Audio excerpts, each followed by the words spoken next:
ఇప్పుడు కేవలం 7,999K up to 10 kgs వరకు బరువు తగ్గి అధిక బరువు నుంచి వచ్చే ప్రధాన సమస్యలను దూరం చేసుకోండి. ఎమర్జెన్సీ సినిమా నిర్మించడానికి కంగనా రనౌత్ ఆస్తులు అమ్మేసుకుంటోంది. డైరెక్ట్ చేస్తూ నిర్మిస్తున్న ఎమర్జెన్సీపై ఇప్పటి వరకు సంపాదించింది అంతా పెట్టేసింది.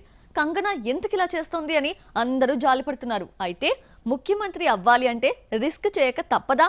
సీఎం పదవికి ఎమర్జెన్సీ తీయడానికి సంబంధం ఏంటి అనా? Watch the story.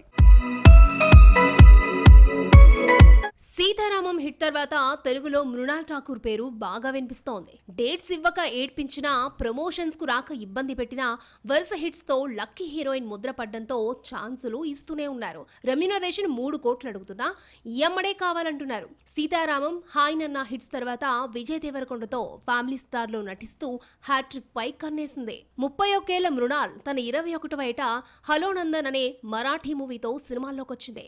తెలుగులో ఛాన్స్ రావడానికి 8 ఏళ్లు పట్టిందే. లేట్ అయితే అయింది, కానీ లేటెస్ట్ క్రేజ్ అంతా ఈ అమ్మడిదే. సీతారామంలో నటిస్తే 1 కోటి కూడా ఇవ్వలేదట.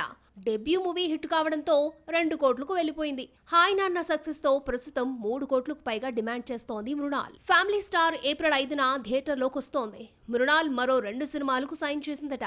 ఇలా తెలుగులో సంపాదించిందంతా ముంబైకి తీసుకెళ్లి 2 ఫ్లాట్లు కొనేసింది. అంధేరీలోని ఓ అపార్ట్మెంట్ లో పక్కపక్కనే ఉన్న కంగనా తండ్రి, బ్రదర్ ఫ్లాట్లను చెరో 5 కోట్లిచ్చి కొనేసిందట. ఆల్రెడీ రిజిస్ట్రేషన్ కూడా పూర్తి కాగా ప్రస్తుతం రెనోవేషన్ చేయిస్తోందట మృణాల్. సినిమా హిట్ అయినా ఫ్లాప్ అయినా కంగనా రనౌత్ కాస్ట్లీ హీరోయినే. రెమ్యునరేషన్ విషయంలో తగ్గేదే లేదంటోంది. ఈ మధ్య సరైన హిట్ లేకపోవడం, ఆఫర్స్ తగ్గడంతో మెగాఫోన్ పట్టి ఎమర్జెన్సీ మూవీ తీసింది. ఇందులో ఇందిరాగాంధీగా నటిస్తూ కాంట్రవర్సీ సబ్జెక్ట్ ను డీల్ చేస్తోంది కంగనా. ఈ సినిమాకు తనే నిర్మాత కావడంతో ఆస్తులమ్మి సినిమా తీసింది. ఈ క్రమంలో మరోసారి ఫాదర్, బ్రదర్ పేర్ల మీదున్న 2 ఫ్లాట్లను 10 కోట్లకు అమ్మేయడంతో ఫుల్ స్వింగ్ లో ఉన్న మృణాల్ కొనేసింది. ఆస్తులమ్ముకుని ఎమర్జెన్సీ తీయడం వెనకాల పెద్ద ప్లానే ఉంది. ఎమర్జెన్సీ పాలన ఇందిరాగాంధీకి మాయన మచ్చగా మిగిలింది. కంగనా ఇందిరాగాంధీగా నటించి సాహసమే చేసింది.